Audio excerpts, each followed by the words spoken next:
गरीबी। पुराने साधारण कपड़े पहने एक महिला ने एक फैंसी रेस्तरां में प्रवेश किया। सभी ग्राहक जो पहले से वहां बैठे थे उसे तिरस्कार भरी दृष्टि से देखते हैं। वह महिला फटी पुरानी ड्रेस पहने हुए थी और देखने में गरीब लग रही थी। परिचारिका तुरंत उसके पास दौड़ी। उसने यहाँ तक कि अपनी घृणा को छिपाने की कोशिश भी नहीं की। वो बोली, मैडम आप शायद गलत जगह चली आई हैं। वह बस इतना चाहती थी कि जल्दी से इस बिन बुलाए मेहमान से छुटकारा मिल जाए। महिला ने घबराते हुए उसकी ओर देखा और पूछा कि क्या यह ताज भोजनालय है। डाइनिंग हॉल में मौजूद लोग कानाफूसी करने लगे और उनमें से कुछ ठहाके लगाने लगे। परिचारिका ने दयनीय दृष्टि से महिला की ओर देखा और बोली, आप सही कह रही हो, यह है तो, पर आप क्या चाहती हो मैडम? तुरंत व्यवस्थापक को बुलाओ। असंतुष्ट ग्राहकों में से एक चिल्लाया, मैंने यहाँ पहले से एक टेबल इसलिए नहीं बुक करवाई है कि कोई भिखारी मुझे खाते हुए देखे। महिला ने अपना सिर नीचे कर लिया और धीरे से बोली, मैं तुम्हारा ज़्यादा समय नहीं लूँगी बेटा, मेरा केवल एक अनुरोध है कि आप इस तरफ आइए। परिचारिका ने अनिच्छा से बुजुर्ग महिला को अंदर आमंत्रित किया। वो बस किसी तरह उसे बाकी ग्राहकों की नज़रों से दूर ले जाना चाहती थी। अगर मैं तुम्हारी जगह होती तो मैं सिक्योरिटी को बुलाकर उसे बाहर का रास्ता दिखाती। आपने देखा कि कैसे उससे बदबू आ रही है, वह एक बुरा सपना है। ये सब बोलकर वहाँ बैठे लोगों ने अपनी भावनाओं को बिल्कुल छुपाया नहीं।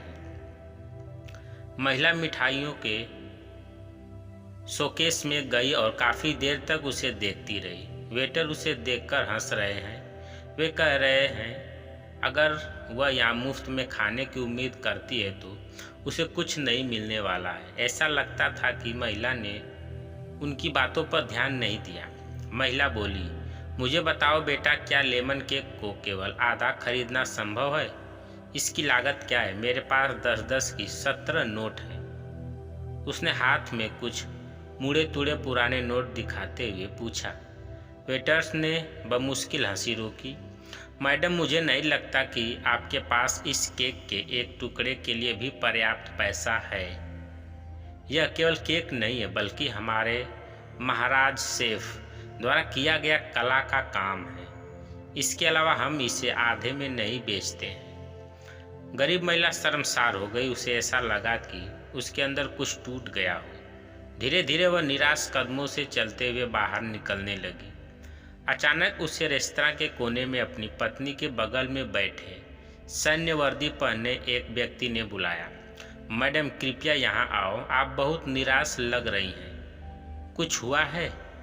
उसने चेहरे पर मुस्कान के साथ पूछा। मेरी बेटी, वह बहुत बीमार थी। जब वह बच्ची थी तो हम इस रेस्टोरेंट के पास से गुजरते थे और वह काफ़ी देर तक दुकान की खिड़कियों को देखती रहती थी। हमने एक दिन यहाँ लेमन केक खाने का सपना देखा, लेकिन फिर वह बीमार हो गई। मेरे पति चले गए और हम दोनों का पेट पालने के लिए मुझे नौकरी करनी पड़ी। मेरे पास इलाज जारी रखने के लिए पैसे नहीं हैं, इसलिए अब मैं उसके लिए कुछ भी नहीं कर पा रही हूँ। तो मैंने सोचा कम से कम उसे ये केक ही दिला दूँ, लेकिन मेरे पास केवल 10 की ये 17 नोट है। इतना कहते हुए उसकी आंखों से आंसू बह निकले। बिना किसी हिचकिचाहट के उस फौजी ने वेटर को बुलाया और उसे अपने खर्च पर महिला के लिए एक पूरा लेमन केक पैक करने को कहा। उन्होंने महिला से कहा, आज 17 साल हो गए हैं जब हमने अपने बेटे लक्ष्य को खोया था। एक कार दुर्घटना में उसकी मृत्यु हो गई थी। मैं और मेरी पत्नी कुछ नहीं कर पाए। हालांकि वह एक डॉक्टर है। आपके पास में 17 नोट है और मेरा बेटा 17 साल का था। ये ऊपर वाले का इशारा नहीं है तो क्या है? फौजी की पत्नी ने गरीब महिला को अपना बिजनेस कार्ड दिया और बेटी के इलाज में मदद करने का वादा किया। जब वेटर महिला के लिए लेमन केक लेकर आया तो महिला के चेहरे पर एक कृतज्ञ मुस्कान आ गई। उसने फौजी और उसकी पत्नी को धन्यवाद दिया और वहां से चली गई। दोस्तों, कहानी कैसी लगी कमेंट करके अवश्य बताइएगा। अगर आप चैनल पर नए हैं तो चैनल को सब्सक्राइब करें। वीडियो को पूरा देखने के लिए धन्यवाद।